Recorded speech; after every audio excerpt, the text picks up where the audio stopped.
Yo, yo, yo. Welcome to NS9LIVE, powered by nobody. What am I doing here? What's up, everybody? How you doing? Force habit, man. Seriously. Yeah, what's going on? We're here to talk You know about what? a Absolutely improved nothing. Pirates team, apparently.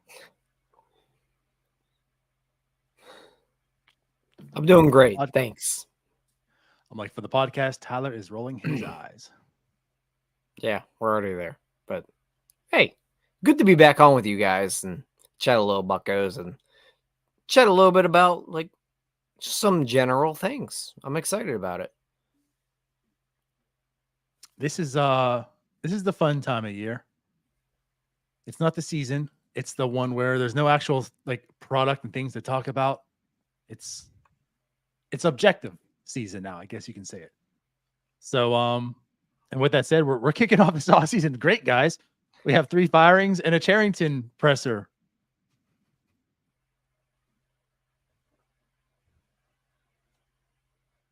Jim, Yeah. how are you? You guys are speechless. I'm doing great. I'm waiting for Tyler. Tyler, you seemed like you were ready to roll today. Yeah, but I mean, we'll get to it. We got some things to hammer out first, but Yeah. In general, like just to preface this entire episode, I'm generally annoyed. So we'll get into all of that, but love to see you guys again. I feel like I'm home. I'll say this too. It's been nice. Just I don't know how much baseball you guys have watched the last 2 days or 3 days. Really, Monday was a crazy day too. It's been nice just watching baseball stress free with no repercussions or getting mad or angry or happy or sad. I'm enjoying playoff baseball so far, basically is what I'm saying. I've watched 0. I feel like I did this last year too. It's something where like, once the Pirate season ends, my mind just kind of shuts off. And I'll probably pick up like the next series and start watching it again. But so it's unfortunate. I'm sorry, baseball. I don't really appreciate the expanded playoffs, but I appreciate your little first round of fun here. I wasn't partaking in it, but I'll be back. I'm with Nardo. Like once the Pirates are out, I just don't care. And I'll tune in the playoff baseball if it's on, but I'm not following it now. Exactly what I said. don't care. No, I'm tuning out. I'm moving on to what I mean by that. I'm tuning into the Pirates offseason. Whatever's happening the rest of the way, I'm focused on 2025. Gotcha. Yeah. How about those Tigers though? That part is cool. That's kind of crazy. That is cool. See ya, Houston. Maybe I'm not all the way tuned out. Yeah, that part's cool. But it's cool, but don't celebrate it too much because I'm afraid someone might latch on and say, well, hey, we can take this path next year. Yeah, I don't think anybody's going the path of the Tigers. But it's kind of interesting to see what they did though. Yeah. I mean, selling at the deadline. Someone said here the Pirates had a better record than the Tigers on August 10th. That's just incredible to think about. Wasn't their playoff odds 0.9%? I'm pretty sure it's 0.2. 0.2? Okay. At its lowest. Imagine if the Tigers had the best pitcher in baseball. Yep. Second best.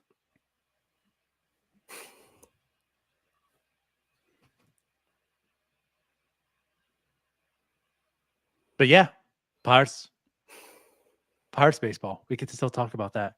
There's definitely a lot to talk about today. I mean, for one, as mentioned, there's 3 firings yesterday we'll talk about. Ben Cherington had a press conference with some wonderful sound bites for us to discuss. And on top of that, I think we're going to, obviously we're going to talk about this much more and deeper within this entire offseason, but kind of discuss maybe something that's kind of worrisome when it comes to payroll in this 2025 Pirates. Yeah, I'll save that for later. But before we do get any further, let's of course let you all know about BetOnline. BetOnline is the world's most trusted betting platform and your #1 source for everything football. BetOnline has every stat, every matchup, and even live odds and spreads to be bet on during the games. Think you know your stuff? Get in on our $200,000 Make a Contest and pick 5 games against the spread every week for your chance at weekly prizes and a share of $200,000. When the game's over, head on over to our online casino and get in on a game of blackjack or poker or unwind with one of our over 150 slot games. Head to the website today to get on the action. BetOnline, the game starts here. So, folks, do we want to start in order and talk about the firings, or do we want to talk about the information today, the press conference from Ben Cherington? I guess let's start with the firings, just chronological order, you know? Hey, Bob. I don't think it's anything. I think everyone here expected Andy Haines to get fired at a minimum. I think we were expecting maybe a little bit more, but like absolutely, Andy Haines was not going to come back next year in any capacity. Back-to-back seasons of just really bad offensive baseball. So, the Andy Haines firing, it makes complete sense. There wasn't enough improvement by players who needed to be improved upon. And a lot of players got here and immediately put up like some of their worst seasons ever. So when you add those two things together, Andy Haines was a clear firing. Justin Meccage, on the other hand, I don't really know a whole lot about. I can't really say I've heard anything about Justin Meccage, like good or bad. So, whatever. Like the bullpen obviously was a problem this year, and he's the bullpen coach. So I have no issues with that. Strength and conditioning coach, again, whatever. But you can kind of look at it and say, Mitch Keller broke down towards the end of the year. The bullpen broke down. Brian Hayes' back is a problem. So like there are issues that have come up where it's like, yeah, like maybe there's someone else we can get more out of. So all three moves, one was a very clear move to make. The other two, it's like, sure, fine. But as far as more than that, I am a little surprised that we didn't see more than that. Yeah, I can't really say much more on Meccage or even the strength and conditioning coach that I can't even name him because who cares? But Andy Haines, it's long overdue. And honestly, it's honestly a shame it took this long to get here. Should have been fired a very long time ago. He shouldn't have been able to coach this team this year. And I'm sorry, guys, you're going to get a really negative episode out of me tonight because this is just a freaking nightmare. Like, Andy Haines should not have been allowed to coach anybody on this team this year. And the fact that this was their solution to the entire season is a freaking joke. I hate this team right now. I hate them. I'm sorry. I'm trying to be polite, but it just came out right there. I'm done. Well, I guess really to answer Jim's question, I'm not surprised. Are you surprised? I'm not surprised, but I don't think this is enough either. But I'll say this, like at least it is something. I don't know. Like I guess it is something. They did do it. Andy Haines, again, no doubt. Like there should be no question. Like if they didn't fire Andy Haines, then I'm with Tyler. Absolutely. So that was done. The Meccage one, I was shocked by that. I wasn't expecting that one. As Jim said here, that the bullpen was really bad this year, and they were. So like I can't fight for Justin Meccage. I was just kind of shocked. Like there were some good things you see on the bullpen, like in recent years with what they've had to deal with. And I guess my point to that is to allow Andy Haines to keep going, but the 1 year the bullpen didn't put up to what they should have. You know what I mean? You axed him. That was kind of odd. And then like Marine's also here though still. Like Meccage was the issue, but not Marine. And like I said before, we've talked about like I'm either way a Marine. If you want to fire him or keep him, I'm okay. But like I don't know if Justin Meccage is the problem and Marine's also absolved. But regardless, those are the three. Strength and conditioning. Yeah, that makes total sense also. But it's like it's really the bullpen coach and the strength and conditioning coach, and again, we know Andy Haines is gone, but like, is that package deal what's going to turn this around?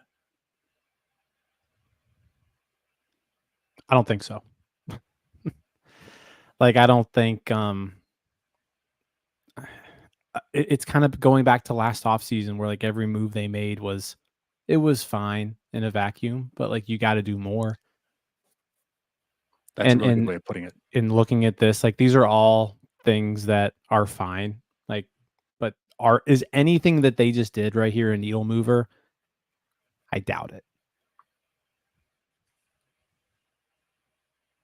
The way I look at it is like Jim just said about looking at last year. It feels like it's another instance of kicking the can down the road. Because you know what? We save our jobs for a year, we fire a few people, and we just move on the next year because we get another job. We got one more year in us, and then next year it's going to be the same damn thing. Yeah. I'll go into a little more detail on like next year and the outlook because it's not looking good in my opinion. Like just looking at the roster and like what's available and how much money they have to spend. Like we'll spend some time talking about that. But like Ben Cherington's gonna have to work this offseason to get this team into a position where it's competing for a playoff spot next year. I mean, you're looking this year, you needed 89 wins to make the playoffs. That's a 14 game improvement, or so from where they're at. 13 game improvement. How are they going to do that? How are they going to do it? They don't have a lot of money to spend. Well, Jim, if you look at the last two off seasons of trades and free agent acquisitions, they feel like it's been fine. That is what they said. That makes me want to strangle people. Yeah, we'll get to the presser. Like Yeah, there was a lot of. I think it was just like tone deaf. Like what, like the things that he was saying. Like, he was like, "We're winning more games." Well, no, you're not. You won the exact same amount of games. But we'll get to the press conference when we get to the press let's conference. get to that. But, I mean, let's wait for that. We should. I mean, we could just get to the press conference now. I mean, how much more do we need to talk about Andy Haines? Yeah, can we just talk about the press conference? Because that's everybody. That's why everyone's here. Yeah. Okay. Let's do the it. Presser. Yeah. I have the video. Let's play it. This, of course, courtesy of Jenna Harner. Yeah. So here's Ben Cherington. Ben, when you got here, this team finished last in the division, and since then, the best that you guys have finished is 4th overall in this division. Why should fans expect things are going to change, especially when it comes to playing meaningful games this time of year? Yeah, so I think that, clear evidence that progress has been made, and certainly not enough, right? So we are winning more games. We're not winning enough. It has to happen faster. It has to happen better and faster. As I said, I really do believe we go into 2025 with the strongest, deepest roster we've had since I've been here. We need to make it better. There's different ways to make it better. Some of it will be through off-season acquisition. Some of it will need to be through that player improvement that I talked about. Over time, certainly some of it's going to need to come from continuing to get better at the draft and international and internal development and et cetera, and on and on. I'm confident because I'm fully energized by the job, by the task. It's hard. It's a hard job. It's not supposed to be easy. But that's why we do it. I understand frustration, certainly. I understand that, there are a lot of people out there who care about the Pirates, a lot of different stakeholders who care about the Pirates, including people in this room, certainly including the fans, including people inside the organization, certainly our players, staff, ownership. All of those people care a lot about the Pirates. And so when the outcomes aren't yet what I want them to be, what we want them to be, there's going to be frustration that comes from that. And I'm fully aware of that and accept that. I'm just going to keep focused on what I can do to make it better every day. And I know I need to. And will be our sole focus this offseason. So, fellas, who wants to lead? I think Tyler wants this one. 31 years old, man. I've experienced 4 Pirates winning seasons in my lifetime. For God's sake, all I want in my life is to just watch a playoff run with my father who grew up watching the Pirates. And I'm speaking to you as a fan. We're not journalists. We're not really media. We're fans talking to you. That's what we are when we cut it all down. We're all just fans of this team. We've watched them our entire lives.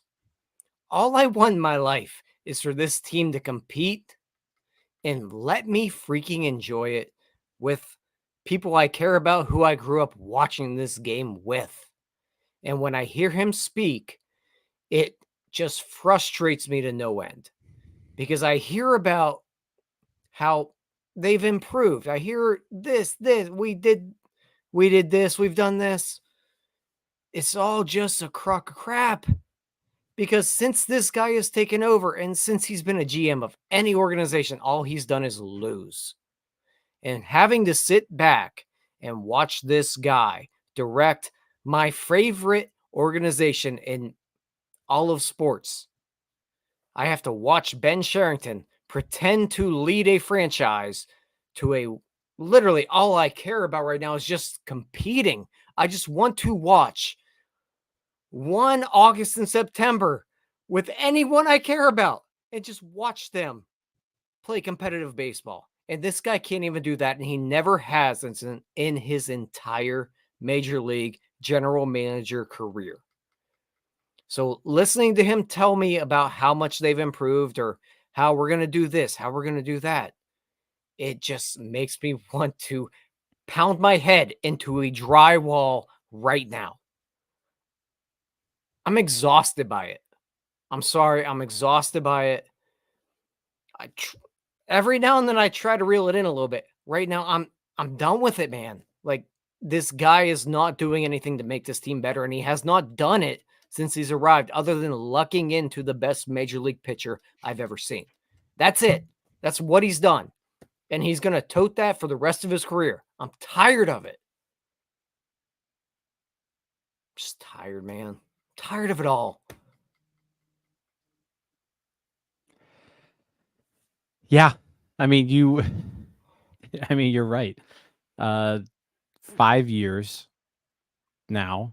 I think more than anything, just what I'm upset about is after 5 years of, and I'm just comparing this to the last guy, right? After 5 years of Neil Huntington, I think a lot of us were pretty much done with him too. But there were at least signs that, like, you know what, I can see this team do something. You know, you saw Neil Walker come up and develop into a pretty good major league player early on. You saw Andrew McCutchen blossom into an MVP candidate.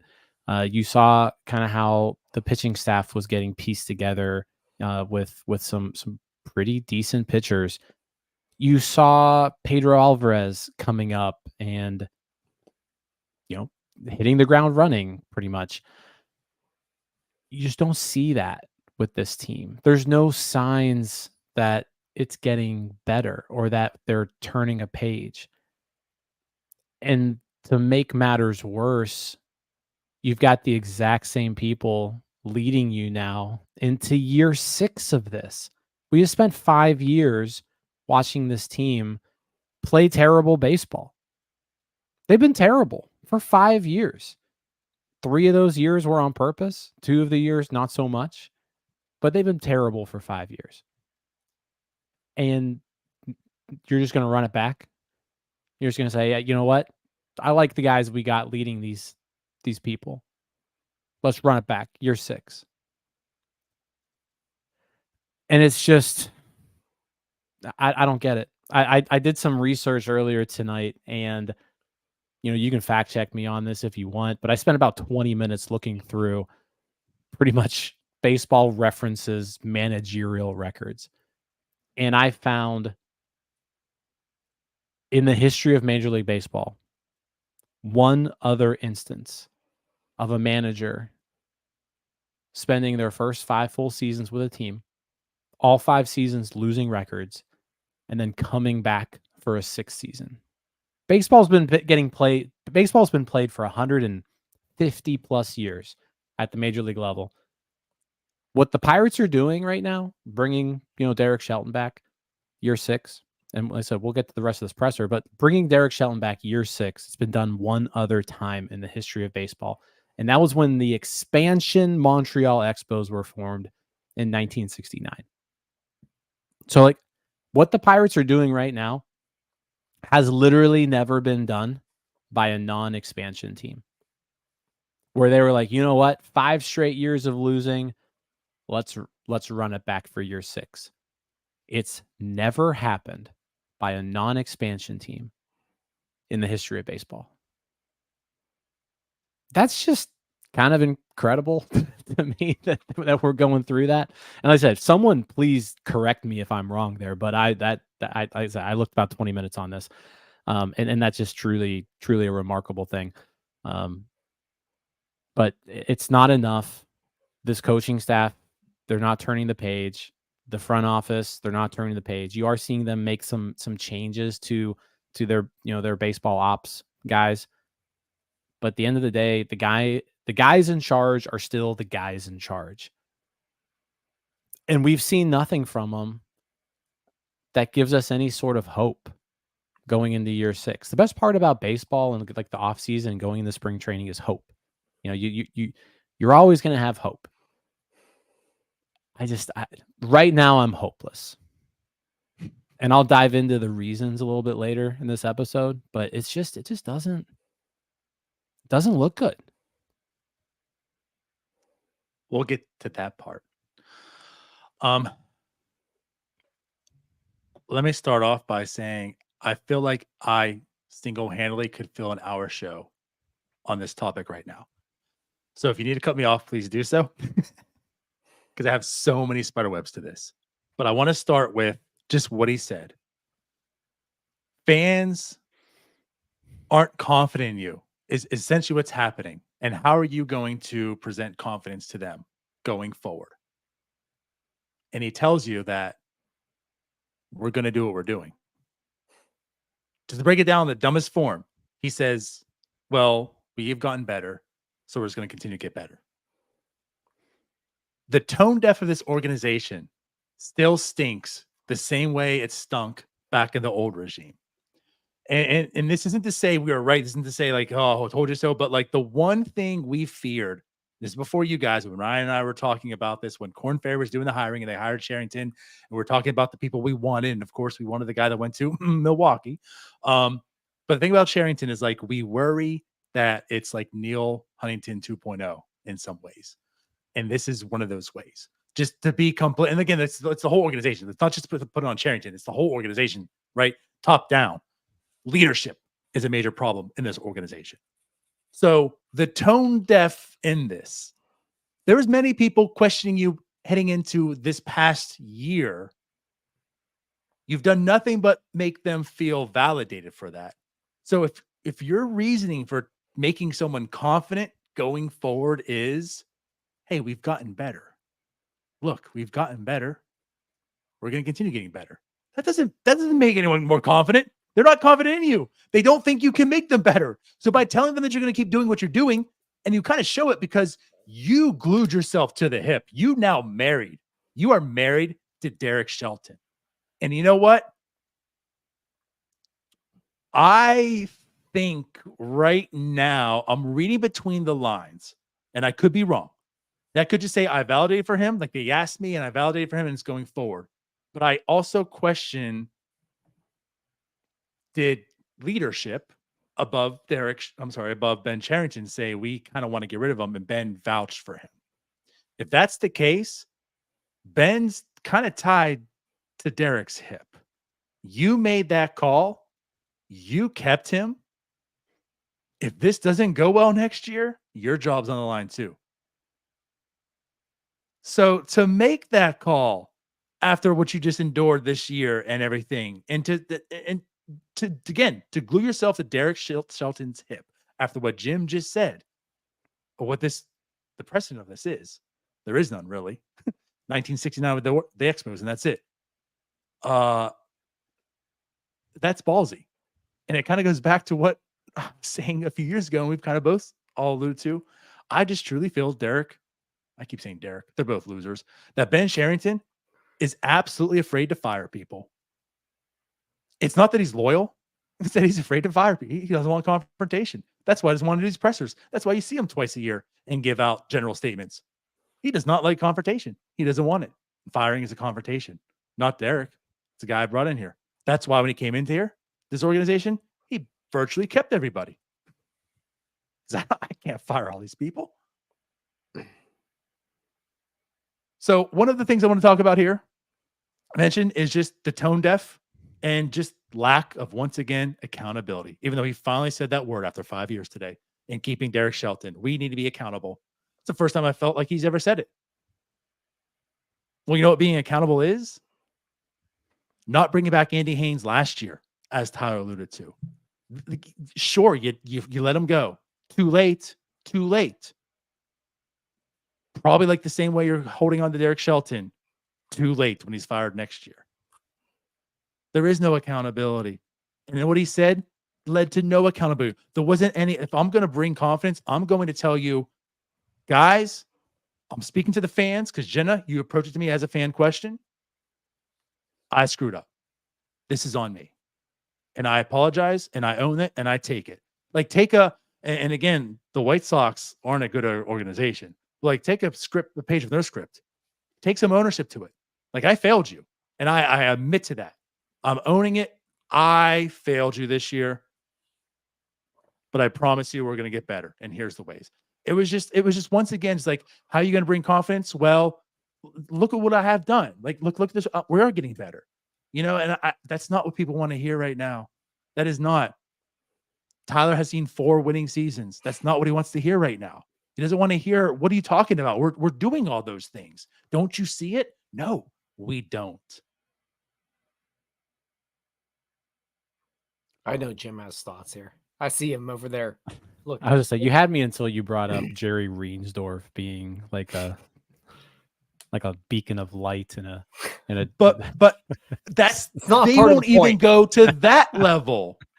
Because if you read that Jerry Reinsdorf letter, it just was screaming, we're all trying to find the guy who did this, right? That's basically what it was. I get it, but hell, at at trying least to find they him. gave the fans that. Instead, the Pirates are sitting here going, it was the hitting coach and the bullpen coach. We're good. There's nothing We'll fix wrong. it next year. It's all good. We're just going to continue to get better. We're going to continue to do what we've been doing. Yeah, don't I'm just saying I'm not going to say anything that he does in a positive light. But yeah, going back to what you said, I think where I'm most surprised here is by doing this, by Ben Cherington, saying, hey, like, my recommendation is that we keep Derek Shelton. I want Derek Shelton to stay. What you mentioned, that's the biggest thing for me is like, this is it. That means next year is it. There's no next guy. You just attach yourself to Derek Shelton. You're together. You're a pair. You're a 1-2 punch. When one's gone, the other's gone too. Like that's where we're at now. Ben Cherington is not going to get an opportunity to replace Derek Shelton at the end of next season. If they do not improve next year, Derek Shelton's gone and Ben's gone. So it's kind of crazy that he chose that route, because if he had said, you know what, I did all these things over the offseason. I brought in free agents. I spent some money. I acquired players at the deadline, but the on-field product never improved. Like, he could have made that argument and said, we just need a whole new coaching staff. And that could have bought him maybe a whole other year, right? Like, it's like, okay, well, so-and-so's this is first year coaching. Let's give him another year. And then that gives Ben another year. But what he did today, saying, Ben's my guy, that Shelton's my guy.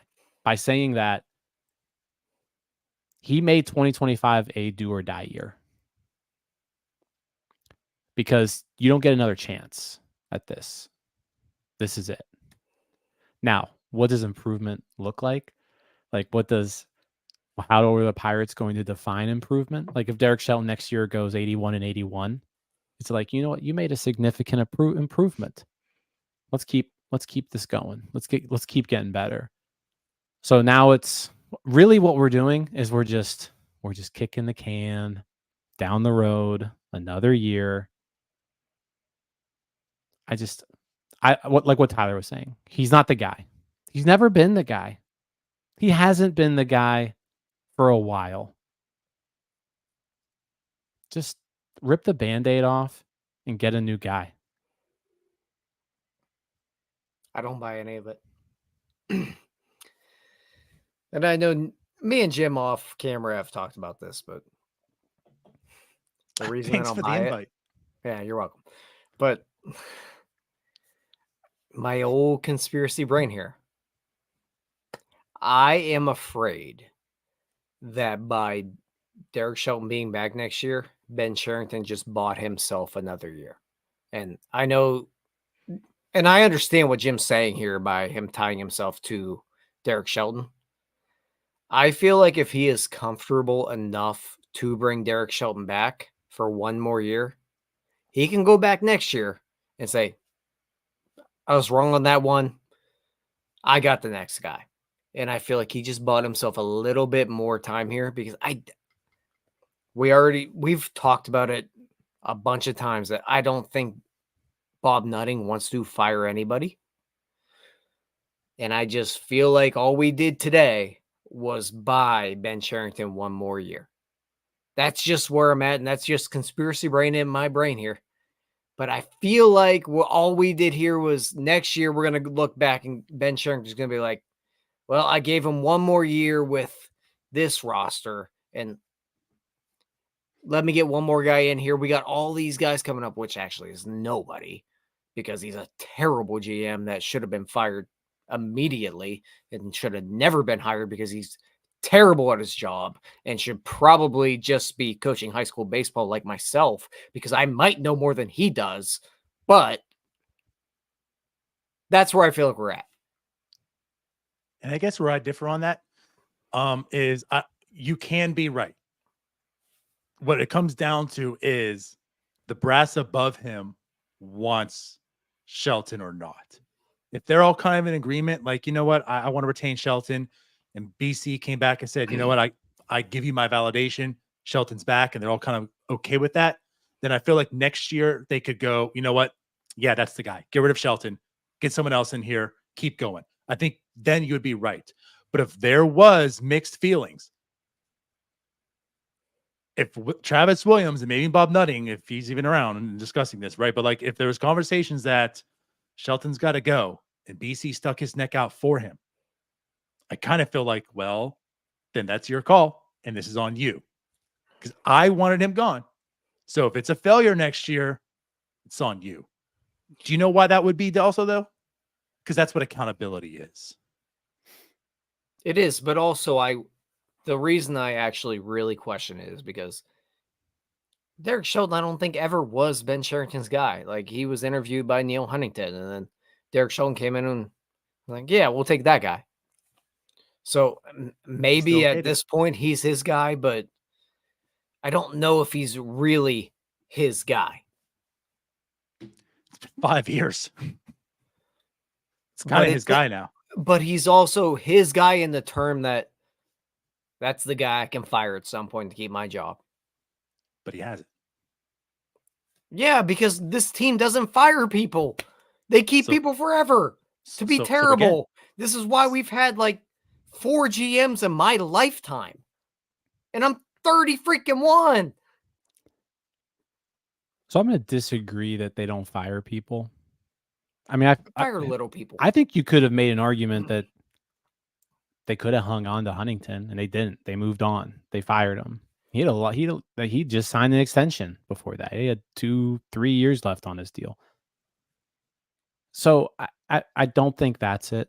I really truly believe Ben was going to get a 6th year regardless of what happened this season. Like I think, like what Alex said when he was on here, a month ago, it would have to be like something of biblical proportions for that to change. And as upset as we were with the end of the year, it didn't really approach biblical, right? It was bad. So I don't think it was ever on the table that Ben wasn't back. I think Ben's job was safe, and I think this decision was solely his. And so when we saw today, you know, Ben Cherington said that he recommended to Bob Nutting that Derek Shelton return in 2025 and that it was quote unquote supported. I think Bob Nutting would have been fine with kind of whatever recommendation Ben Cherington came to him with. Ben Cherington's in charge of the baseball side of the business. Bob Nutting, I think, trusts Ben Cherington to handle that side. If Ben Cherington wanted to fire Shelton, Shelton would have been fired. If Ben Cherington wanted to keep Shelton, Shelton's kept. And I don't think this buys Cherington another year. I think I'm more on the side of DiNardo here. Like, I think they're attached now. Like, they're married. If one goes, the other goes. The only thing I could see is, like, if next season it doesn't start off great. Like, let's say the Pirates are 15-25 in mid-May or like the end of May. Shelton's gone. You can't keep him past that point. And so that's kind of Cherington's one last hurrah, is to get like an interim manager in there and see if that can do anything. But if it doesn't, I don't think Ben gets a 7th year. Like, Ben doesn't get to make the next managerial hire. If I can interrupt right there about the Huntington part. Neil Huntington, I think he might still be here, but you had the Felipe issue. You had Keone Kela issue. You had Kyle Crick fighting Felipe. Like, there were nightmare scenarios around this organization at that point where you almost had to make a change. We're not at that point, like, PR wise, but with a lot of the things that have happened, I felt like we were getting close. I don't know about being tied to the hip to Derek Shelton. I still believe that he's still hanging him on by a thread. Like, that's the guy I can get rid of to keep my job one more year. And 15-25, I mean, for God's sake, guys, like, we just went through a year of not hitting a baseball. 2 years of not hitting a baseball with Andy Haines as a man or as a hitting coach, and they just hung him around. I don't see them firing anybody midseason. I think we're stuck with what we have next year. Can I add on to your first point? Yes, please. Not only those PR incidents, you had Garrett Cole traded to Houston and really didn't get much in return. You then had Chris Archer traded, that trade, not much of a return. But what you saw was Garrett Cole flourish in Houston. What you saw was Tyler Glasnow flourish in Tampa. Injuries aside, but regardless, right? You were seeing, and this was national, everyone was talking about it. Why does everyone leave Pittsburgh? And they get better. You have basically books being written on the Pittsburgh Pirates and Garrett Cole and their inefficiencies. National media attacking the Pirates. When was the last time you heard Bob Nutting as the most vocal? Then. So to say like they don't fire, they don't until they do. That's how I kind of look at it. Like Bob Nutting was, and he said it, like, I'm tired of seeing all these, like Bob Nutting came out and was vocal about how embarrassed he was. And he's tired of seeing all this. And he basically cleaned house. And I don't think Bob Nutting is to that point right now, clearly. But like, that's what Tyler's saying. Like, we're not there yet. But if you get to that point where Bob Nutting is now embarrassed again, you'll get there. I mean, that's year 6. I'm not saying it's going to be, but to your point, like yes, it's me saying both sides. I feel like they don't until it's biblical. Again, yeah, it's until Bob Nutting gets embarrassed, right? Which I think he got close. I think he got close this year, but not quite there. Alluding a little bit there. No, it's I mean, it is what it is at this point. He's coming back for year 6. Ben's coming back year 6. Shelton's coming back year 6. We're gonna have to deal with it one more year. Hopefully, it turns around. I'm not too optimistic at this point. I think there is a path to making this team competitive. I just don't have faith and the people in charge, that path is going to be followed. But you gotta believe. I think if the three of us ran this team, we'd do better. I'm Yes. not joking. And yes, Jim, Jason DeLay would be batting leadoff.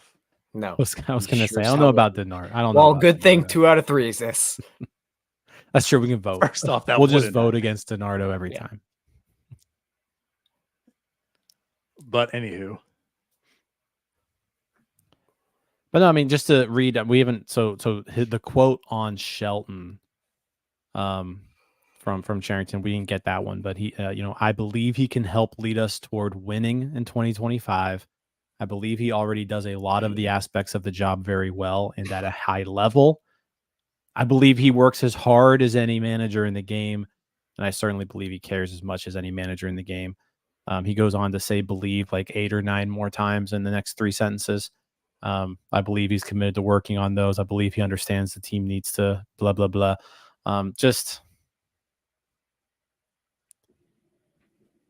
He believes in him. Cherington believes in Derek Shelton, and it's either going to work or it's not. If it doesn't work, I believe Cherington is gone with Shelton. But yeah, I'm with you, DiNardo. I think they're pretty much attached at this point. I would love Because- to believe that, but I'm pessimistic, and I want to believe that. I want to believe that if this doesn't work out, and God, I hope it does, because I don't know how much longer I can do this darn thing. But I want to believe it's going to work out. I just have fear that it's going to be Shelton gone, and then we're going to move on to the next guy, and we're going to give Cherington another 2 years. And truthfully, I think we've all talked about it left and right that Cherington's the true problem here. The guy just does not acquire enough talent to be good. the true problem is Bob Nutting. Well, yeah, but if we're looking baseball sense-wise, just And yes, yes. we all are in agreement on that too. But I just wanted to point out that like that, of course, still the true problem is Bob Nutting. Yeah, no, good call out there. Yeah, Bob Nutting is the reason why this team can't have consistent success. But I think we've also Consistent seen any success. Yeah, but I think we've also seen other teams with owners who operate just like Bob Nutting, where if you have a top level front office that knows what they're doing and they make good moves, and they don't all have to be good, but more often than not, you make good moves. We've seen teams that operate like the Pirates have success, and we've seen them have like sustained success. Whether that's just like operating with windows, whether that's kind of operating over a pretty long period of time, we've seen cheap teams play well. And we've seen the Pirates even do it. Like we've seen the Pirates do it for 3 years. Over a 3-year span, they were one of the best teams in baseball. Mhm. It's undeniable. Like their regular season record was top 3, I want to say, in baseball during that time period. Can you reiterate something for me? What defined them of being one of the better teams? Wins. Gotcha. Save that. Yeah. So like it's possible to do. And Neil Huntington wasn't perfect. Neil Huntington made his fair share of mistakes when he was constructing those teams. But he was able to put enough together to put together 3 solid seasons as GM. And I don't know. I don't see a path. I don't see a path to getting to that point. The market inefficiencies that were around back then that they exploited, I just don't think they're there anymore. I think there are probably ways that you can have some sort of an edge, but not to the extent that the Pirates exploited during those years. Like I said, they were ahead of some team. They were ahead of everybody else in baseball with certain aspects of the game. And then everybody caught up, and then everybody lapped them. And unless they find another edge, which I don't know it's there, and I don't know if we have enough smart people to figure out what that edge is, I see it being very difficult to reach high 80s, low 90 win total with what they have in their organization right now. And as much as we want to say like improvement is improvement, if they go out there and win 82 games next year, cool, whatever. That's an improved team, but that's not a playoff team. Bingo, Jim. I think after all this, looking at it, my question would be, where's the innovation from this organization? Where are we being innovative? Where are we doing something different? Because that's what happened with Neil Huntington. And you mentioned it's hard to do that now, but it was hard to do that then. It's a lot more difficult now. But it feels like Ben Cherington's vision of the innovation in this market is throw a bunch of sliders and find a bunch of second basemen, and we'll find places to play them. That was his entire goal when he came in here. I'm going to get middle infielders that'll end up at second base and not be able to hit. He spent, like, Jim's over there chuckling, but I'm not joking. Yeah. That was what he acquired early on in this tenure. He acquired a bunch of guys that will end up at second base. Maybe we'll be able to play center field. Eventually, they'll end up in the corner outfield position, but none of them can hit. That was his innovative technique. That alone probably should have told us this guy's a freaking idiot, because he sucks at this job. He hasn't found a damn hitter since he's been here. The only hitter he's acquired is the guy that begged to come back. Yep. So there's another point I wanted to bring up here. Or something, or... And this goes into that quote as well. But it also goes to, I feel there's like a small portion of this fan base that likes to get in my mentions. I'm sure all of us, but I'll speak for myself. Get in my mentions anytime we want to speak negative about this team. And it bothers me because honestly, guys, I want to say something. I feel like we're pretty fair. Like when we're pissed about something and something's not going right, we talk our ish on it. But there's a lot of times that like things are going well and we give them props, we give them credits. And like I'm going to use Oscar Marine right here as well. Example, Tyler brought him up. I was very down on Oscar Marine. I call him the triage champion, more or less. Now, I still think to a degree he is that. I think he's a lot closer to why do I always forget his name? And I literally remember it every time until I go on the show. The pitching coach, Ray Searage. I think he's a lot closer to Ray Searage than he is what he sold himself as. The guy that I'm going to bring out all the strengths. I don't think he can do that. I think he's recognized that he can't bring out the strengths of people. What he can do, and I'm going to make this dumbed down, what he can do is say, you can throw a good slider, I'm going to make it better, and here you go. He's had his success stories, but I feel like every success story is a guy who throws a really nasty slider. The Mitch Kellers of the world, I can't fix you, go to tread. Regardless, we talked him up. You know what? And I said, like, I don't think he's the problem. I would keep him here. I would give him props. With that being said, the Pirates have won 40% of the games over the past, this whole regime, basically, right? So would it not be the scales? Would the scales tip about 60% negative, 40% positive? Like, does not seem fair? Okay. Seems about right. Yeah. So when you're a losing organization, you're probably getting more negative about what they're doing because they're not winning, right? So to go and move forward with this, when he says we're winning more games, well, if you wanted to compare this season to 2 years ago and 3 years ago, sure. But kudos. Like, you're better than you were with Michael Chavis and Yoshi. Like great. When you were trying to lose as many games as possible. Yeah. Congratulations. You're better than when you were trying to lose. Right. You didn't win more games last year. And for the comment that we got better and we are better, that's subjective. And I'm sorry. And you know what? If you are listening to me, you know who I'm talking about here, because I have battled you on Twitter. Like, I'm talking to you, but other people as well. But this is also what bothered me on that quote and why I feel the way I do. You aren't better. You're 76 wins. Wins is the only thing that matters. Again, the accountability thing. You can say you're better. As fans can argue, and that's the fun of being a fan. We're better than your team. We had this, that. We're better than your team. Great. But at the end of the day, when you're viewing things as a fan, you can look at it that way. And what I also want to say is I hate people blaming fans and talking ish on fans. Fans can fan however they want. So when you have a comment like here, don't come out here and say, well, I'm sure the fans are going to get mad at this because the fans are going to be irritated. Well, you know what? They have every right to be irritated because, like Tyler just said, 4 effing years he's seen this team win. He's 31 years old. Tyler's 31 years old, damn it. I'm a man. I'm 31 years old. And I've seen this team win 4 times. He has every right to not believe because the Pirates have proved time and time again, don't believe us. Don't believe us. Because for 31 years, they've told you we're going to get better. And guess what? 27 of those years, they didn't.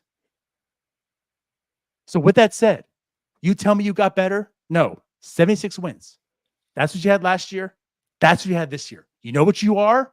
You are a 76-win team. That's the only number that matters.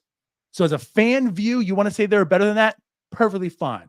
But you know what? As a business leader, as Bob Nutting or whatever, the only number that matters is 76.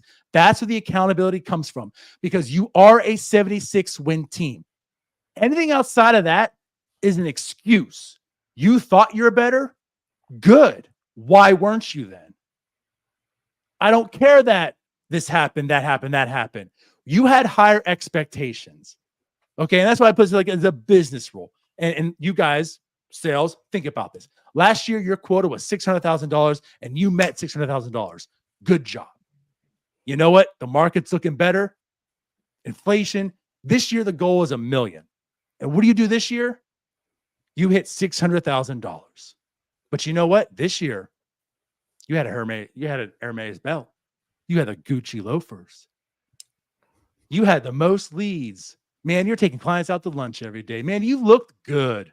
You were so much better than last year. Do you think your leadership cares about that? Or do they look and say, sir, you missed your goal by $400,000? Do you know why they say that? Because that's the number that matters. Nobody cares how you feel. Nobody cares what you think. It's results. And sports is a business. And it's business oriented, results oriented. At the end of the day, you're a 76-win team. No matter how you package and gift wrap it, you're a 76-win team. So I'm sorry. You talked up this year that you had expectations to be better and get into the playoffs. You failed. Did I hear that in that presser? Nope. I heard we're getting better. We are better. No accountability. Yeah, I like how you mentioned like it's subjective, right? And you know, we can look at that, and Ben Cherington can think that the Pirates are better today than they were last year or the year before. I think it was last month I talked about ESPN doing their core rankings of just taking like Major League Baseball's most talented cores. Pirates are 21st on that list. Last year they were 17th. ESPN is telling you the Pirates got worse, that their talent is worse than it was last year. And I don't know if you can argue with them. Like Skeens is a big help. But like all the people that you were banking on being a part of your core this year, to become a part of your core who weren't, Swinsky, Davis, Peguero to an extent. You've got all these guys, these young guys that you were hoping would take a step forward, and it just didn't happen.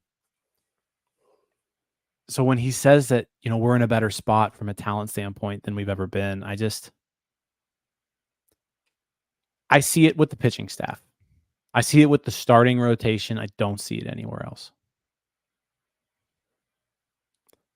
The Pirates are still putting out lineups that if you just didn't look at the date of the lineup card, you wouldn't see any meaningful difference between 2021 when they lost 100 games and this year with some of these lineups that they put out. They're terrible. They put out terrible lineups on a daily basis. So when they made these trades for IKF, they made these trades for Brian De La Cruz. So on the emergency podcast we had, and we were discussing these stats they had in their prior organizations. And I distinctly remember saying, we act like these stats are going to hold up with the Pittsburgh Pirates. And naturally, just like they've happened over and over again, they dropped like a rock. At that point, your coaching failed again. Your player development failed.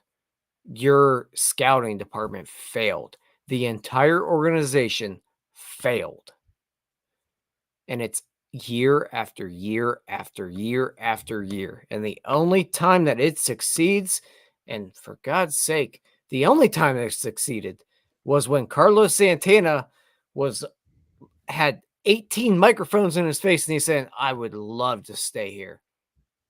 And you decided Rowdy Tellez will be better. Let's roll with that guy.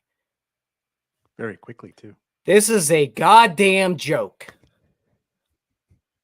I am trying my hardest not to say the F word tonight. And it's a very difficult proposition here, but my Lord. Everything. It's one after the other. And everybody we bring in, we go back to even Michael A. Taylor, me and Jim on here talking about, and Jim, you were not wrong. Like, you look at Michael A. Taylor. Sure, maybe he'll drop off from what he was last year. Not to the extent that it happened. Austin Hedges, not to the extent that it happened. Yasmani Grandal, not to the extent it happened. It's over and over and over and over and over. How many more guys have to show up here and we're going to count on what they did last year and just pretend that those results are going to replicate themselves? They don't, because something's wrong here. You're doing something wrong. Why focus on last year? Why not in single? Why does IKF just come out here and fall off a cliff? Brian De La Cruz come over here and fall off a cliff. They didn't have to wait a year to do it. They did the very next day. Did I not just say that? Oh, did you? Okay, my bad then. Regardless. That You're talking about last year. That was where it started. Gotcha. You tune me out. It's fine.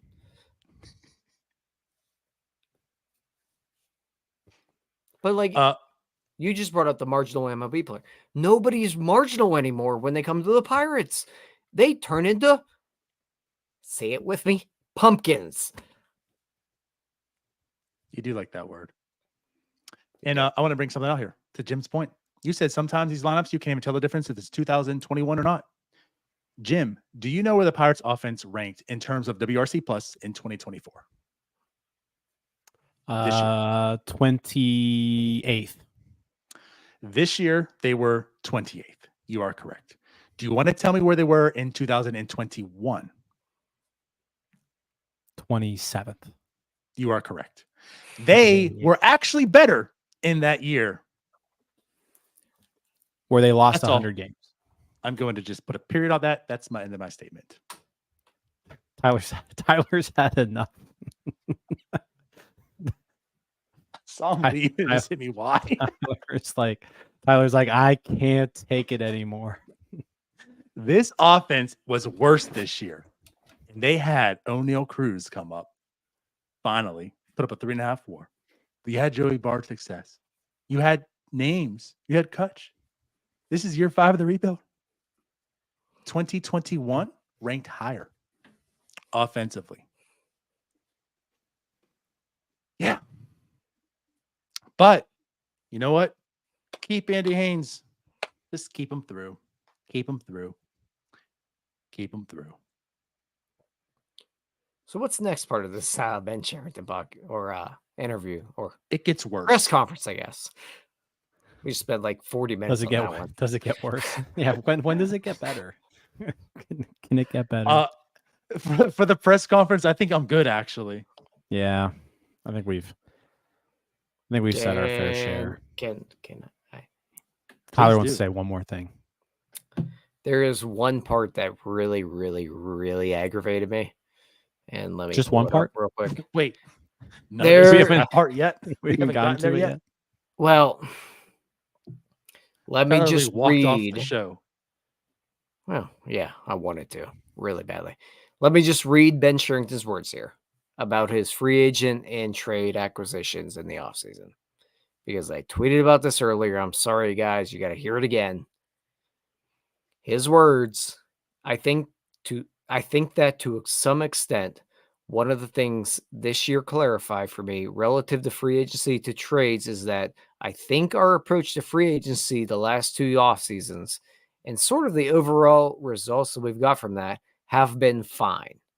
If you look up the total, add up the total of all of these free agents we signed, this is exactly what the total contribution was we got. It's been fine, but fine's not going to be good enough. How in the God's green earth has this been fine? I did the math on this myself here. I did the math. And math from Tyler's not great. But Tyler Lytics. Tyler Lytics showing up. Free agent acquisitions, and I'm just looking at Major League and trade acquisitions, just looking at Major Leagues in 2 years, six baseball reference WAR, and 1.5 in 2023 came from Andrew McCutchen, 1.6 came from Carlos Santana. So over half of that came from a guy that had to beg the owner to come back, and 1.6 came from a guy that basically begged to come back as well, and you traded him. The rest of it, terrible. So go ahead, parade around and say that 6 WAR is great. That's not fine. If that's fine to you, my God, you have to be fired. You have to be fired. 6 WAR in 2 years in the offseason of trades and free agent acquisitions. 6! Most teams This all get makes that from sense like now, 2 Jim. players. Do In you 2 remember the years? conspiracy a few years back that Bob Nutting pays Baseball America for the rankings to make the draft look better, right? Like he pays Baseball America to put like Henry Davis up there to justify picking him, right? Ben Cherington paid Fangraphs. It all makes sense now. Just before this show, we saw Yasmani Grandal went from a 1.1 WAR to 2 WAR. Did they change their catching WAR today? Well, here you go. That's why. Now, with this bump and Yasmani Grandal's a 2 WAR player, the math checks out. Ben Cherington paid Fangraphs to keep his job. It all makes sense. Please 6. don't quote me. Fangraphs is a 2 very years. reputable site and good. I don't want to put this on them. Say maybe I can get my Fangraphs membership reimbursed with Ben's money. No, But- it's 100%. yeah, it's ridiculous. I think we spent a good amount of time on this. Man, And when you're telling me that's fine, Yeah. that's where I get really aggravated. Yeah, it's not fine. It's not fine. So, does that lead us into the more depressing part? I guess. Okay. So here we are. I guess let me just set this up.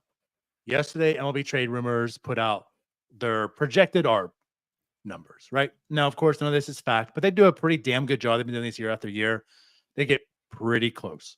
And hey, us Pirate fans, Pirates Twitter, anyone and everyone in Pirates world, we are blessed with Ethan Houlihan, as many of us are now aware of if you weren't before. And so what he has done is he's compiled basically with those projections what the 2025 payroll would look like if everyone's on there and such. And as it stands right now, with everyone on the team, still being on the team, all those being picked up, of course, and they're not all going to get picked up, right? But if that were to be the case, the number is at $80.5 million. That doesn't include Kutch.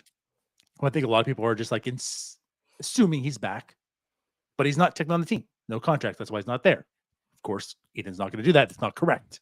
So there's no Kutch in that 80.5. So $80.5 million is what the payroll is right now. Can they build a team? And how? Yeah, it's going to be tough. When I saw these numbers that Ethan put out yesterday, digging a little bit deeper into it, I was trying to figure out, okay, based off of this, what do we think we've got to work with this offseason? So if the payroll as it currently stands is at $80.5 million, let's assume Connor Joe is non-tendered. Let's assume Ben Heller is non-tendered. I think we can even assume guys like Dalton, Jeffries, but like those are minimum guys that you're just replacing with another minimum guy, so that's not affecting anything. But as far as non-minimum wage players go, Heller, Joe, that's 4.2 million. So that's giving you like $76 million payroll after that. Mm-hmm. Then it gets a little squirrely. Like Brian De La Cruz is the next guy. MLB Trade Rumors projects him at $4 million next year. I know me personally, I am not paying Brian De La Cruz $4 million after seeing what he just did for 2 months. Not even just seeing what he did for 2 months, but like over the course of his career, he is a below average hitter who can't play defense. He can hit the occasional home run, but we clearly didn't see that in Pittsburgh. So let's just say Brian De La Cruz also gets non-tendered. That's leaving you with $73 million of payroll-ish. I'm going to assume the Pirates are going to set their payroll next year around $95 million. And explain that. And I think the reason for that is just you look at attendance over the years. The Pirates have pretty closely followed their major league attendance, and it pairs with their payroll. So attendance went up a little bit this year. If you take the percentage that attendance went up and you take it to the payroll from last season, you get it roughly around $95 million is a solid expectation. You could give or take, a few million off of that, but I think that's roughly where they will land. So let's just assume we're operating with a $95 million budget for Major League payroll. You've got $22 million to spend to make this team better. $22 million to spend. You spent not a lot. Almost double that last off. It's not a lot. You've got Andrew McCutchen, who let's just assume he takes 5 of that. And that's $17 million you've got to spend on players to improve this offense and this bullpen in particular. Like those are the areas that you need to focus on. And I wouldn't even be totally opposed to getting like a number 5 starter, like a veteran number 5 starter. I wouldn't be completely opposed to that. So when you start digging into it, $17 million. How do you do it? How do you do it? If you want an impactful bat for a corner outfield spot, like true impact, that's all your money. It's all of it right there.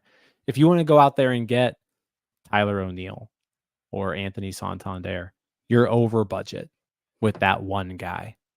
And we're talking needle movers here, right? Because that's what we need. We need to move a needle this offseason. If you're not going out there and getting one of those premier bats for a corner outfielder, you're just plugging a hole with another guy. It's not looking good. I think the only way you can improve this team for next year is to make really good trades this offseason. And Ben Cherington hasn't made his fair share of very good trades up to this point. And I don't necessarily trust him to do that. So yeah, if that's what we're operating with which I think that's a solid assumption. I don't think it's going to go much more than that. I don't think it's going to be much less than that. It's just going to be extremely difficult to make a dent in this offense. I think the pitching is good enough, but $17 million isn't enough money to make a dent for this offense. Unless you attack the trade market, and that's going to be hard. Let me add something here. So, Brian Reynolds, I think it makes sense for him to go to first. I think we're all on board on that happening. And especially because the trade, I'm not the trade market, they like the free agent market. There's really not much out there for first base. So it's like the O'Neill Cruz experiment, moving to center since the center field market's kind of weak. You build that in a way. So putting Brian Reynolds there makes the team better, I feel. Makes him probably better.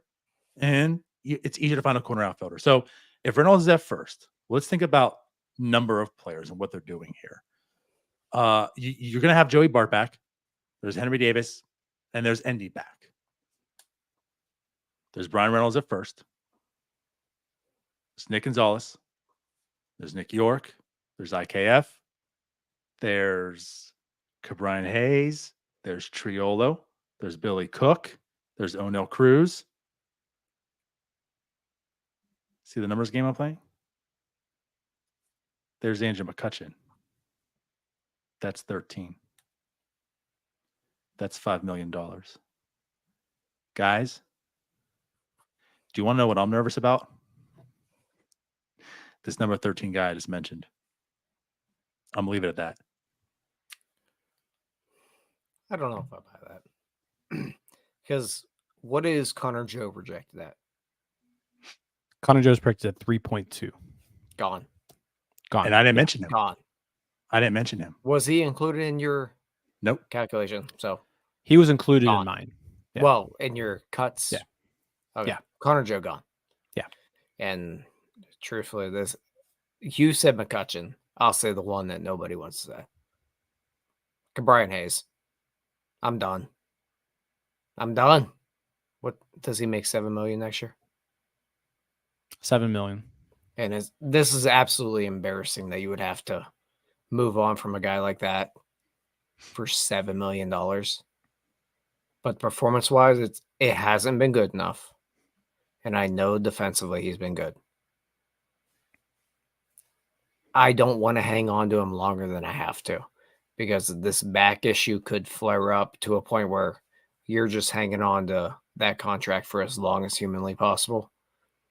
And I think this might be the last chance effort to get rid of it. And again, it's $7 million. It should just be a drop in the bucket. And $95 million. We all know, guys. We know it's embarrassing. But if we're looking at the budget, Cabrian Hayes is probably the guy that is maybe top 3 of the list of, outside of the ones you already mentioned. He's probably top 2 on my list of guys you can just get rid of and move on from, because I think you have another guy like Jared Triolo who will put up numbers that Cabrian Hayes has put up every year of his career other than one. I don't think you're wrong. I guess what we're kind of all alluding to, the Pirates are already broke. They haven't even started winning yet, and they're already broke. Like, I don't think they're broke, but they're in their world, they're broke. sure. Like Ben Cherington's task this year is essentially, I need to be better, and I got to find a way to cut payroll. So is it at the expense of trading Cabrian Hayes? Is it at the expense of trading IKF? Is it at the expense of, I'm going to eliminate Kutch's position of $5 million and then use the DH role as a rotating spot, because now that gives me $5 more million to free up, even though Andrew McCutchen was the 4th best hitter, and you're cutting Andrew McCutchen at the expense of having Nick York and Nick Gonzalez and whatever outfielders you find and Jared Triolo. You know what I mean? Like, because that frees up $5 million for you to have more flexibility to acquire more talent. That's what I'm fearful of. Like, they're already looking to slash so they can add, because they can't just simply add. The other option, if you really want to get creative, and I haven't really heard too many people talk about but I would hate to do this because the value is good. Like, it's a good value, but it is a lot of money. Is Mitch Keller. There are a lot of teams. Nope. Shut up. Hold on. We're I'm good. just saying there are a lot of teams that would love to have a cost-controlled number 2 or number 3 starter at $15 million a year for the foreseeable future. Yeah. And that's what Mitch Keller presents. I understand the Jim, Pirates you know are who one of else would them. love to have one of those guys? The Pirates. I'm not. I'm telling. I understand. I understand. But if you're thinking about this team holistically, they need offense. They need it. They need it so bad. Can you spend $15 million, which is 17% of your payroll, on a number 2 or number 3 starter Yes. when you have so many other holes? Now, yeah, be better. Now, I'm agreeing with you. I know. I'm just I'm yelling. I'm not trading Mitch Keller, but that is a way to free up money, and it's probably a way to get something pretty decent in return too.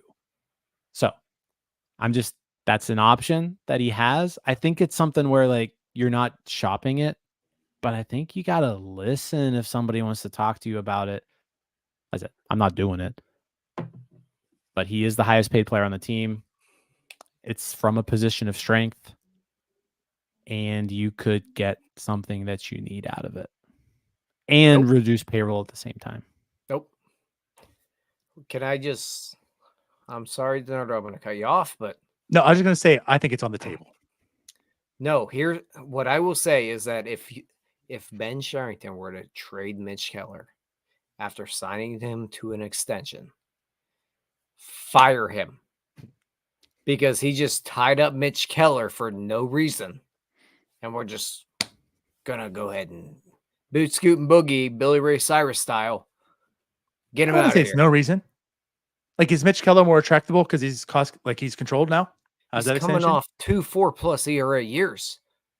Like, let's maybe just cool the jets here, fellas. 15 million. Like think maybe about- the guy that we should get rid of is the third baseman that can't play more than 30 games a year because he's terrible at hitting, and he has a back injury every year, and his family can't shut the hell up on Twitter. The difference is you can't Trade get him. anything for that. Like, you can't the get problem. I'll take anything for nothing Brian for him Hayes. for all I No, like care. you would have to give up talent for someone to take Brian Hayes off your hands at this It's point. $7 million for God's sake. It's not $7 million. It's $7 million, and then it's 8. Yeah. Like it's a multi-year deal. Yeah, but you're taking him for the next Well, I think it's 5 7 years. actually for a bit. But what I'm 'Cause, like, saying it is if you drops trade him down. now, like he's coming off the back injury, he had a really good year the year before. But Like, that's the problem. A good GM could trade that for something.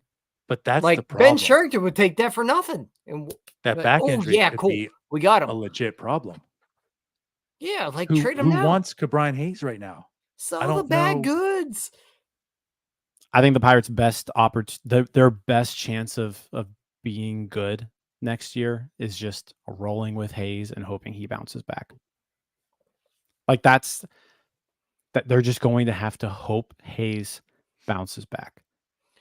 The big problem here is that we're talking about a $95 million payroll in 2024. Like that's the Correct. problem. Correct. And I know it's the world we live in, but that's the problem. If that is, and I know it's all speculatory, but if that's what we are actually talking about, that is a problem. So again, the problem is nutting. And if it's 95, like again, like you got to pound the table. It's got to be more. But if we're living in a realistic world where that's probably going to be it,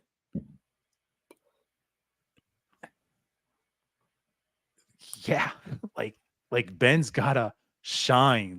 He has to have the offseason of the off seasons, because what needs to be done is all the stuff that he stinks at. Like, he hasn't signed good free agents and he hasn't made good trades, and that's what has to happen here. He has to make some shrewd signings, some guys that you're going to sign for like $5 or $6 million to go out there and provide you 2 WAR or something, and make this shrewd deal. Go and trade. I don't know who, but you get something in return. Like, man, you finally hit on that. He hasn't really done that. Do you guys want to go start a Padres podcast? I was talking about that 3 years ago, buddy. I know. Yeah, it's frustrating because I think they're going to have to make a trade. And in order for them to get something back that's worthwhile, it's going to hurt. It's going to have to hurt. You can't just acquire good players for nothing. If you want a good player, sometimes. Yeah, if But that's not you know what, expected. you're right. If you're trading the Pirates, you can trading with the Right. Pirates. I guess you can, but it's tough to get good players for nothing. So they're gonna have to make some trades that hurt this offseason, or And like I said, there needs to be a 14 win improvement next year. the other, like, the problem we've kind of ignored is, like, it's not really a problem, but Paul Skeens was up before Super 2, Jared Jones up opening day. Like, there are things coming down the line here that are also going to be problems. And granted, they can get rid of them before then, but I know, but like, Ben Cherington's been aggressive on some of these things, and money-wise, there are things that will probably come to roost here. Or as I used to to your say, point, the like, chickens come to hatch. yeah, to your point, 2027, right, is going to be a year that Keller's going to be making 15 million. Reynolds is going to be making that. Hayes is going to be making 7-8 million, whatever. Skeens is going to be in first year of arbitration, and I would imagine Paul Skeens' first year arbitration number is going to break records. Jared Jones is going to be first year of arbitration. Johan Oviedo is going to be in his third year of arbitration. Who knows what he's going to be making by that point? So, like, you've got pitchers and players who are going to be making more money in like 2027. That's 6 guys I just listed. Those 6 guys are going to be making $95 million. There's already 40.2 million committed with 3 players. And that For is Keller. 2027. Yep. That's Keller, Hayes, and Reynolds. Yeah, so like, you have a small window, and like Jim said, there's not much wiggle room here. Yeah, and Keller will have. I'm sad again. He'll have 1 year after that. So yeah, 18 million and 20 million. So that's probably, if anything, that is the year Keller's moved. I'm sad. Yep. Well, yeah, we told you this was going to be the even more depressing part of the show. It's just, I just don't, I don't see how. I said there's going to have to be really good trades. There's going to have to be smart trades made. But I'll tell you what, by February, I'm going to be ramped up again. Like, Oh, maybe yeah. if this happens right, then this happens right. Yeah, we'll be there. Jack Sawinski and Henry Davis will combine for like 14 Grapefruit League homers. And you know what? We're going to be all in. Yeah, just give me like 2 months to be depressed. To understand where I was coming from with this, I think my fear is they hang on to Brian De La Cruz because he ain't worth the $4 million. But on the other end, you can't find an outfielder for $4 million. It's gonna be productive, and he was productive. You traded for him. The mindset is he's going to rebound. He's going to come back. He's $4 million, and keeping a Brian De La Cruz is going to come at the expense of eliminating Kutch's position because it's $5 million. And wouldn't you rather have Kutch than Brian De La Cruz? Y'all. Yeah. Yes. So that's 100%. That's where I'm like getting at is I'm fearful that they're eliminating a position. Think business wide, we're eliminating the position of Andrew McCutchen. That saves us $5 million because everyone can compile together and fill in that position. So now we can pay Brian De La Cruz his $4 million. Mark disagrees with you in the comments. He thinks Brian De La Cruz is better than Kutch, which I wholeheartedly disagree from both an offensive standpoint. I think Andrew McCutchen. You can put Andrew McCutchen out there. With I don't know if that's Mark, what he's meet me in the saying. parking lot.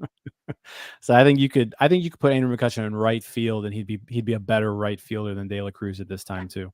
Yeah, like, never mind. Mark, but I guess Mark so. Big picture, never mind. I think it just makes sense that you don't obviously get Connor Joe or Brian De La Cruz, and I think IKF is gone, which is also kind of shitty. IKF like both of the doesn't guys make you traded for, but like, hear me out. Do you not think how the end of the season played out? Jared Trillo was the better player. Like Jared Triolo can fill in IKF spot. That's the mindset. Like for the pennies on the dollar, I trade IKF. That frees up the $7 million.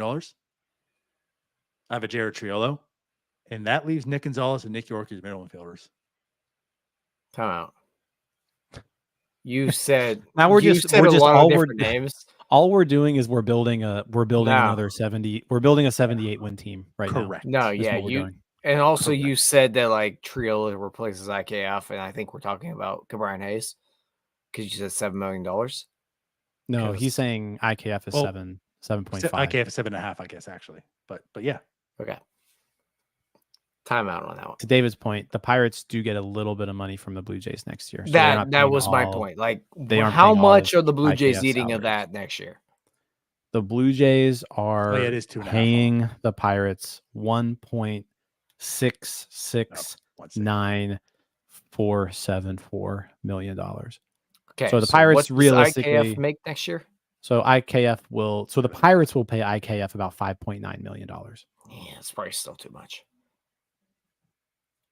You'll save $5 million on IKF by replacing Yeah, it probably isn't. him with Triolo. It's like the I'd mindset. like if I'm just looking at the budget. I'd rather get rid of Hayes. I'm done with Hayes, man. I'm done. I'm done with the family. I'm done with the entire thing of Brian Hayes. I don't need his family involved in this organization ever again. He's a terrible baseball player. I don't want to watch him play ever again. I'm The tired problem of is him. teams don't want that, Tyler. I Teams don't care. want terrible baseball Be a players better that literally salesman. can't play baseball Give anymore. give him away. I don't care. They have to eat the contract. Nah, you figure it out. Be better. We got to give up Bubba Chandler to take. Hey, Toronto Blue Jays. We got two prospects for you again, back to our original point. I need a better GM then. and an owner. Oh yeah. Again, Or this is a we lot could of doom just, and like, gloom. This Not is have to our worry about a worries right guy now. having $7 million of payroll. This is We our should just be able early to forget about it. off-season worries. There's a lot to play out. We'll talk about it, but this is something to kind of take note. The Pirates are poor. They're broke already, Sweet. and they're not good yet. But they're better. They're better. But they're also going to be super broke in like 3 years. Yeah. So But it's okay because there's so much coming in the pipeline. Yeah, I mean, We gotta I think end they this. We gotta end they've this got show. are we they've done? got to make I they've got to can't. make We a need to be. big. They have to make a big trade. Like a big trade is going to have to be made this offseason. It's gonna Chris have to be. Archer 2.0. And in order to make a big trade, you're gonna have to give up something good. And And Ben when I mean a Cherington's big- gone. Like We're back to the new. they need an impact bat. And I'm not talking about a 115, 120 weighted runs created plus. It's not what I'm talking about. That helps, but that's not adding it's not adding what we need.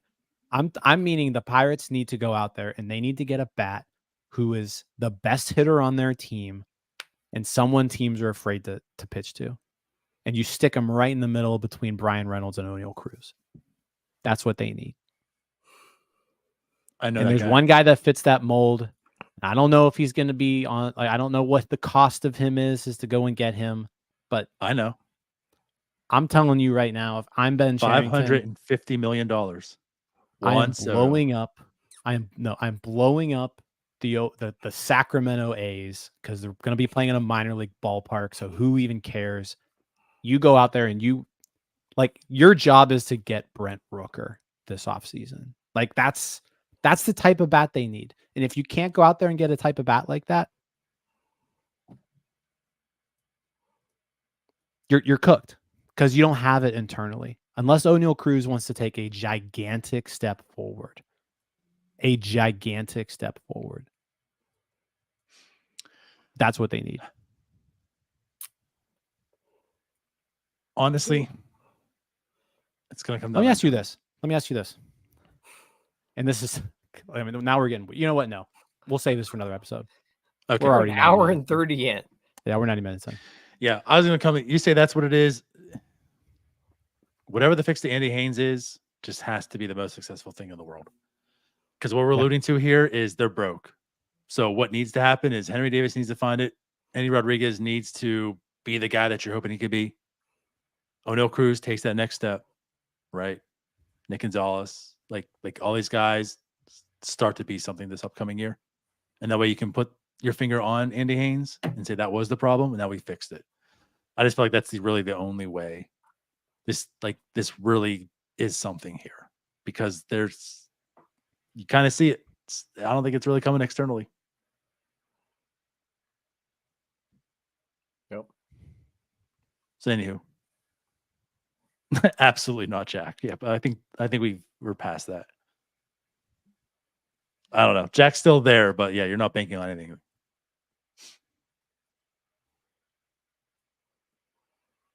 Just the The inability trade Brian to- Hayes will throw in a Jack Sawinski. How about that, Tyler? the complete Trade 'em all, inability to develop any impact bats. Just let is North Shore 9 take over. Ridiculous. We'll figure it out. It's ridiculous. So, we done? Yeah. This Friday, the inaugural episode of The Point.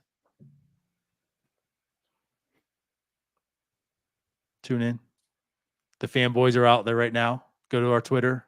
You can nominate your fanboys. The nominations are open through this week. Then we'll have the actual voting. Fanboys are October 16th. And yeah, Starbucks. NS9LIVE next week. And then that Friday will be Jim. Sicko Sound Off. Yes, correct. Sicko Sound Off will be next Friday. But let's end this with here. We've done something different as well. So if you all are still watching and listening on YouTube, I know we had our YouTube memberships. We've had a big battle between YouTube, and YouTube doesn't like us anymore. And they've hated us for a while. And it's kind of mutual right now. So whatever. That might get fixed one day. But we're doing something different. You know, we've heard your voice too. You guys want to be part of this and everything. So we have officially started a Patreon. If you go ahead and look in the description on the podcast or right now on this YouTube page, the link is right there. You can join the Patreon. Very similar to like the MVP stuff we had going on YouTube, like pretty much all the same details. The only difference is like you don't get the emojis on here because, well, YouTube don't like us. So, you know, we've thrown all that out, but, you know, to be part of our Discord, MVP, all the cool giveaways, stuff like that. Check it out. Go ahead and click the link. You'll see all the details there. That's where you can sign up and join and be part of our Patreon community. So there you have it. Yeah. Fellas, anything else? No, just everybody. I know we had a bunch of people who were supporters before YouTube cut us off. So appreciate all of you. Let's say we're just shifting everything over to Patreon, and yeah, anybody who decides to be a member, thank you. Everybody who's not a member, also thank you just for watching and supporting us. Yeah, appreciate all you. Appreciate all you guys that stuck in there through the dog days of August and September on the post-game show as well. Yeah, you guys Also, rock. If you can't tell, I gotta pee really bad. Anybody watching, like, Bridges Bucktover's over here. Hang in there, Tyler. Yeah, I gotta pee. All right. We're going to end the show for Tyler then. So for all you guys, appreciate you watching. Go ahead and like, subscribe, do all the fun stuff. We'll be back again this Friday with Noah and the Buckle Banner guys. So we'll see you then. Bye-bye. Peace out, Scouts. See you guys. Hey, you all. Thank you for watching. I know we try to provide the most entertaining content that we can, and we'd love to spread it to as many people as possible. So I know it doesn't seem like a lot, but if you could take the 5 seconds to like this video and subscribe to the page, it helps out so much more than you know. Thank you, and let's go Bucks.